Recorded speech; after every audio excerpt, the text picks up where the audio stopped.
मैं तुम्हें पसंद करता हूँ प्राची, और तुमसे ही शादी करूंगा। क्या तुम मुझसे शादी करोगी? लेकिन अर्जुन, मैं एक गरीब घर की लड़की हूँ, वो भी तुम्हारी नौकरानी की बेटी। क्या आंटी जी हमारी इस शादी के लिए मानेंगी? अरे मानेंगी क्यों नहीं, मैं उनका जिगर का टुकड़ा और इकलौता बेटा हूँ। प्राची के माता पिता बड़े ही गरीब थे। वो सेठ अमीरचंद की कोठी में माली और नौकरानी का काम करते थे। सेठ अमीरचंद का हीरो का बहुत बड़ा व्यापार था। वो हीरो के जौहरी थे। उसी के महल जैसे घर में बेसमेंट में नीचे सर्वेंट रूम बना हुआ था, जिसमें उसके गरीब माँ बाप रहते थे। प्राची बचपन से ही अर्जुन की अमीरी की कायल थी। वो दिखने में सुंदर थी, इसलिए बड़े होने तक किसी तरह उसने अर्जुन को अपने प्यार के जाल में फंसा लिया। अर्जुन का घर किसी शाही महल से कम नहीं था। हीरो के गहनों से लदी माँ उनके अमीरीपन को दिखा रही थी। माँ, मैं प्राची को पसंद करता हूँ और उसी से शादी करना चाहता हूँ। क्या? वो गरीब नौकरानी सरफला की लड़की? तू क्या चाहता है? एक काम वाली की भिखारिन बेटी को मैं इस हीरो वाले ससुराल में लेकर आऊंगी? वो लड़की मुझे मंजूर नहीं है। ठीक है माँ, अगर आपको वो मंजूर नहीं तो फिर मैं भी इस दुनिया में नहीं रहूंगा, क्योंकि मैं प्राची के अलावा किसी और से शादी नहीं कर सकता। इसलिए इस रिवॉल्वर से मैं खुद की जान ले लूंगा। राजरानी, अर्जुन अभी जवान है, गरम खून है, कहीं ऐसा ना हो वो कुछ कर ले और तुम्हारी जिद के आगे हम अपना बेटा खो दे। अब राजरानी को अपने बेटे की जिद के आगे झुकना ही पड़ता है और वो बेसमेंट में सर्वेंट क्वार्टर में बने गरीब सरला और मनोहर के कमरे में जाती है और शगुन के तौर पर वो प्राची को हीरो के कंगन देती है। अपने बेटे की खुशी के आगे हम इस रिश्ते के लिए हाँ कह रहे हैं। ये हीरो के कंगन हमारी होने वाली बहू के लिए। हीरो के कंगन देख सरला कहती है, इन्होंने तो हमारी बेटी को हीरे के कंगन चढ़ाए जी, लेकिन हमारे पास तो सिवाय इस चांदी के सिक्के के कुछ भी नहीं है। कोई बात नहीं सरला, अब तुम्हारे पास जो ये चांदी का सिक्का है, इसे ही दामाद जी को तिलक करके दे दो। माफ करना जमाई जी, लेकिन हम गरीबों के पास इस चांदी के सिक्के के अलावा और कुछ नहीं है। कोई बात नहीं आंटी, आपने जो भी मुझे प्यार से दिया है मेरे लिए वही काफी है। मुझे कुछ नहीं चाहिए, बस अपनी प्राची चाहिए। इस गरीब लड़की को बस एक बार मेरे हीरो के घर में बहू बनकर आने दो, फिर मैंने भी इसे अच्छे से मजा नहीं चखाया तो राजरानी नाम नहीं है मेरा। बहुत जल्दी धूमधाम के साथ प्राची और अर्जुन का ब्याह हो जाता है। प्राची ब्याह कर अपने ससुराल आ जाती है। आओ बहू रानी, इस हीरो के ससुराल में तुम्हारा स्वागत है। हीरो से जड़े सब सामान को देख प्राची मन ही मन सोचती है, हे भगवान, यहाँ तो सब कुछ हीरो से ही जड़ा हुआ है। हीरो से जड़े ससुराल में सब कुछ कितना अच्छा है और मैं तो इनकी इकलौती बहू, यानी ये सब तो मेरा ही होगा। फिर एक दिन, बहू, अरे ओ बहू, ये क्या है? ये हीरे का झुमका गिरा कर आ गई। ये तुम्हारे माँ बाप का गरीब मायका नहीं बल्कि हीरो का ससुराल है और ये सब गहने काफी महंगे हैं, समझी? इन्हें संभाल कर रखो। जी जी माँ जी। अब प्राची अपने ससुराल में आ जाती है तो अपने गरीब मायके वालों की तरफ देखती भी नहीं। वो नीचे बने अपने गरीब मायके में जाती ही नहीं। कितने दिन हो गए जी हमारी बेटी को अपने इस गरीब मायके आए हुए, जब से वो अपने हीरो के ससुराल में गई है आने का नाम ही नहीं लेती। अच्छी बात है ना सरला, कम से कम वो अपने हीरो के ससुराल में खुश तो है ना। आज सुबह जब मैं गाड़ी साफ कर रहा था तब भी उसने मेरी तरफ देखा तक नहीं। खैर, हम तो यही चाहते हैं हमारी बेटी खुश रहे। ऐसे कुछ दिन बीत जाते हैं। एक रोज, ये क्या प्राची बहू, तूने हीरो का हार क्यों नहीं पहना और ये खाली गला लेकर क्यों घूम रही है? वो माँ जी, मैं कुछ नहीं सुनना चाहती। आज के बाद मुझे तेरा गला कभी भी सुना नजर नहीं आना चाहिए, समझ गई ना? लगना चाहिए कि तू हीरो से भरे ससुराल की बहू है, समझी? लेकिन माँ जी, हर वक्त मैं इतने भारी गहने पहनकर नहीं घूम सकती, मुझे सफोकेशन होती है। चुप कर तू गरीब, आखिर तेरी औकात नहीं है ना ये सब पहनने की, क्योंकि पहले कभी मिला नहीं तुझे, लेकिन अब मैं आ गई हूँ तो तुझे ये सब पहनना पड़ेगा।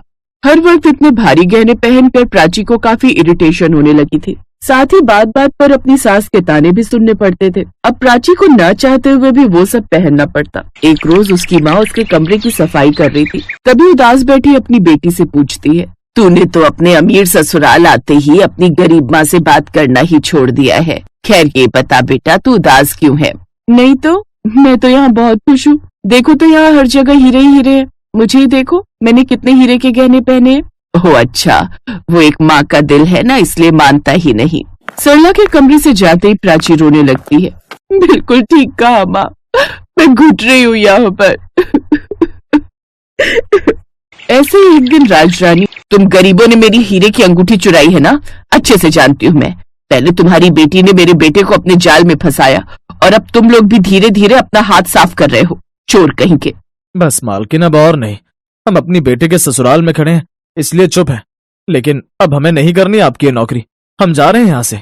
नहीं बाबा, आप अकेले कहीं नहीं जाएंगे, मैं भी आपके साथ चलूंगी। मुझे लगा था हीरो के ससुराल आकर मैं खुश रहूंगी, लेकिन यहाँ आकर तो मेरा दम घुट रहा है। यहाँ मत जाओ, कोई गहने चोरी कर लेगा, ये मत करो वो मत करो, हर वक्त हीरो से लदे रहो, यहाँ तक कि सोते वक्त भी। अरे ऐसी घुटन भरी जिंदगी से कई गुना अच्छी हम गरीबों की जिंदगी होती है। चलो माँ बाबा। तभी अर्जुन भी वहाँ आ जाता है। रुक जाओ प्राची, मैं भी तुम्हारे साथ ही चलूंगा। वो सब वहाँ से जाने लगते हैं। अपने बेटे बहू को जाते देखकर राजरानी को अपनी गलती पर पछतावा होता है और वो उनको रोक लेती है। रुक जाओ बच्चों, मुझे माफ कर दो। समधी समधन जी, आप भी हमें माफ कर दीजिए। मुझसे गलती हो गई जो ऐसा झूठा इल्जाम लगाया। उस दिन के बाद से राजरानी कभी अपने हीरो का दिखावा नहीं करती और न ही प्राची को हर वक्त वो पहनने के लिए कहती।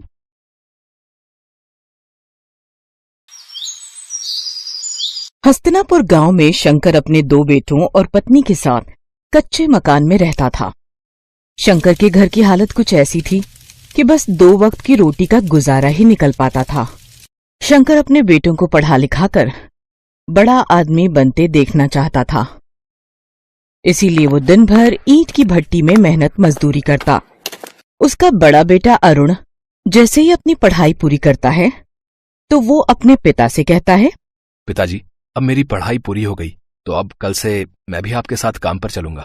अरे ये तू कैसी बात कर रहा है अरुण? इतने सालों तक खुद को ईंट की भट्टी में जलाकर मैंने तुझे इसलिए नहीं पढ़ाया लिखाया कि तू भी मुझ जैसा काम करे। अरे मैं तो चाहता हूँ कि तू पढ़ लिख कर कोई बड़ी नौकरी करे, तो पैसे कमाने के लिए मेरी तरह मजदूरी ना करे। और तू नौकरी के लिए शहर जाने वाला था ना, फिर क्या हुआ? पिताजी, शहर जाने के लिए खर्चा ज्यादा है। वहां जाने का किराया, रहने के लिए किराए का घर, राशन पानी, इन सब का खर्चा बहुत ज्यादा है। जब तक नौकरी नहीं लग जाती तब तक इन सब के लिए हम गरीब इतने पैसे कहाँ से लाएंगे? तो इन सब बातों पर ध्यान मत दे और शहर जाने की तैयारी कर, बाकी सब मैं संभाल लूंगा। अरुण के शहर जाने के लिए शंकर अपनी थोड़ी सी जमीन को बेच देता है और उन पैसों को अरुण को दे देता है। शहर पहुंचकर अरुण नौकरी की तलाश में जुट जाता है और 2 महीने बाद उसकी एक बड़ी कंपनी में नौकरी लग जाती है। उस कंपनी के मालिक की बेटी रिया वहां की मैनेजर थी। वो एक अमीर और घमंडी लड़की थी। अरुण का लंबा चौड़ा कद और गोरा रंग देखकर रिया उसकी दीवानी हो जाती है। ओहो वाओ, ये तो बिल्कुल मेरे टाइप का है, टॉल एंड हैंडसम। रिया उसके पास जाती है और बोलती है, हाय हैंडसम, न्यू ज्वाइनिंग, एम आई राइट? जी, आज मेरी ज्वाइनिंग है। क्या आप मुझे बता सकती हैं मैनेजर जी का कैबिन कहाँ है? मैं ही इस कंपनी के मैनेजर हूँ और ये कंपनी मेरे डैड की है। लेट्स गो, मैं तुम्हें तुम्हारा काम समझा देती हूँ। कुछ दिनों में दोनों में अच्छी दोस्ती हो जाती है और दोनों एक दूसरे के करीब आ जाते हैं। रिया को अरुण से प्यार हो जाता है। अरुण भी रिया को चाहने लगा था, लेकिन अपनी गरीबी के कारण वो चुप रहा। लेकिन आखिरकार एक रोज रिया अरुण को प्रपोज कर देती है। अरुण, आई लव यू और मैं तुमसे शादी करना चाहती हूँ। रिया, मैं भी तुमसे प्यार करता हूँ, लेकिन मैं एक गरीब हूँ और तुम अमीर खानदान से हो। तुम दोनों के बीच जमीन आसमान का फर्क है। ये सब मुझे नहीं पता, मैं सिर्फ इतना जानती हूँ कि मैं तुमसे प्यार करती हूँ और तुम्हारे साथ गरीबी में भी रह लूंगी। रिया अपने घर वालों से बात करती है, लेकिन रिया के पेरेंट्स इस शादी के खिलाफ थे, जिसके चलते रिया उनसे बगावत करके अरुण से शादी करके उसके घर, उसके गांव आ जाती है। भैया, ये आप शहर से किसे ले आए हैं? माँ, पिताजी, मुझे माफ कर देना, लेकिन ये आपकी बहू रिया है। हम दोनों एक दूसरे से प्यार करते हैं, इसलिए हमने शादी कर ली। अरुण की खुशी के लिए उसके गरीब परिवार वाले रिया को अपना लेते हैं। इसके बाद वो दोनों अपने कमरे में जाने लगते हैं तो राहुल उनका दरवाजा रोकते हुए कहता है, भाभी, मुझे पहले पैसे दो, तभी अंदर जाने दूंगा मैं। हाँ, उफ, दिखा दी ना आखिर अपनी गरीबी वाली आदत। अमीर लड़की देखी नहीं कि पैसे मांगना शुरू। एक तो वैसे ही मैं इतनी थकी हुई हूँ, ऊपर से ये दरवाजा रोक कर खड़ा हो गया। तुम गलत समझ रही हो रिया, ये तो बस एक रस्म निभा रहा है और उसी का नेक तुमसे मांग रहा है। रिया उसको पैसे देकर कमरे में जाती है तो अरुण कहता है, तुम बैठो, मैं फ्रेश होकर आता हूँ। भाभी, ये रहा आपका कमरा। ओ गॉड, मैं यहाँ रहूंगी? इस कमरे की हालत तो झुग्गी झोपड़ी से भी गई गुजरी है। इससे अच्छे घरों में तो मेरे घर के नौकर ही रहते थे। यहाँ ना तो कोई इंटीरियर है, ना ही कोई लुक। ऊपर से ये खटारा पंखा पता नहीं बाबा आदम के जमाने का लगता है। पता नहीं तुम सब इतनी गर्मी और गरीबी में कैसे एडजस्ट करते हो। वो अपने देवर को गरीबी के ताने दे रही होती है कि तभी वहाँ अरुण आ जाता है तो वो चुप हो जाती है। अगले दिन रिया नहा धोकर आती है तो उसकी सास उससे कहती है, नहा गई बहू, चल आज तेरी पहली रसोई है तो अब जल्दी से कुछ मीठा बना दे। रिया किचन में जाती है तो वहाँ मिट्टी का चूल्हा जल रहा होता है और खाना बनाने के लिए कुछ बर्तन थे। हे भगवान, ये किचन देखकर तो मुझे ऐसा लग रहा है जैसे मेरा ससुराल हड़प्पा संस्कृति में जी रहा है। रिया गुस्से में हलवा बनाती है और अपने ससुराल वालों को खाने के लिए देती है। ऐसे ही कुछ दिन बीत जाते हैं।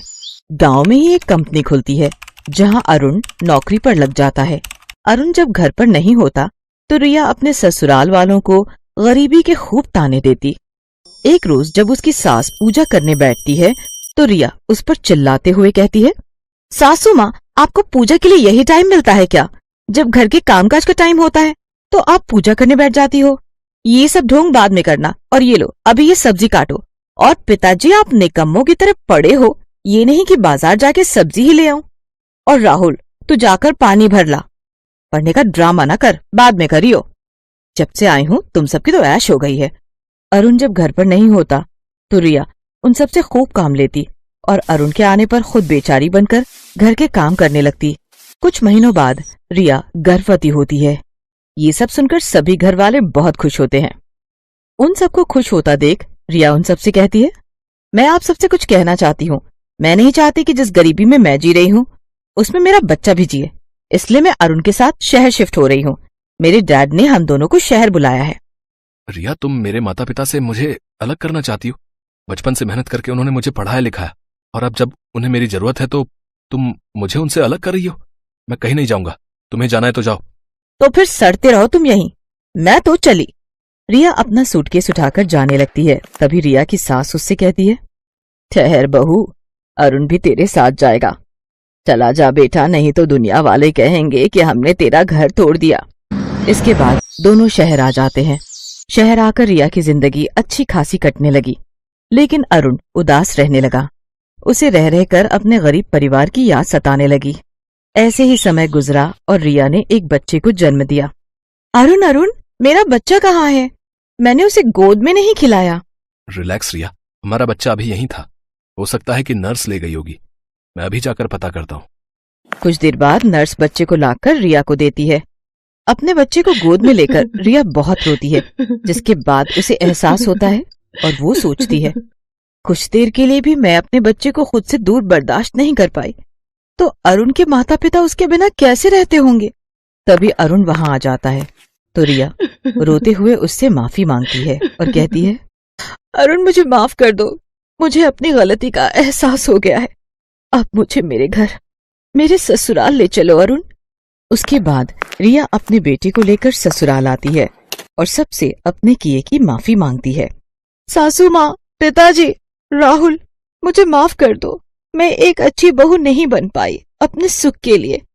मैंने आपको आपके बेटे से अलग कर दिया, लेकिन माँ बनके मुझे एहसास हुआ कि अपनों से दूर रहने के बाद कैसा लगता है। मेरा बच्चा अब इसी घर में खेलेगा जहां वो अपने दादाजी के कंधों पर बैठकर पूरे गांव में घूमेगा और अपनी दादी से खूब लाड पाएगा और चाचू के साथ खूब खेलेगा। मैं जानती थी बहू कि एक दिन तुझे अपनी गलती का एहसास जरूर होगा। जो भी हुआ उसे हम सब ने भुला दिया और तू भी भूल जा और अपनी जिंदगी की नई शुरुआत कर। इसके बाद रिया अपने ससुराल वालों के साथ बड़े ही प्यार से रहने लगती है और वहाँ के हर तौर तरीके सीख जाती है। Best buddies. Hello friends. Thanks for watching this video. अगर आपको ये वीडियो पसंद आया है तो प्लीज लाइक, सब्सक्राइब, कमेंट्स करें इस वीडियो पर और हाँ, शेयर करना भी ना भूलें। और भी मजेदार वीडियो देखने के लिए नीचे दिए गए बेल आइकॉन को दबाएं। देखते रहिए बेस्ट बडीज।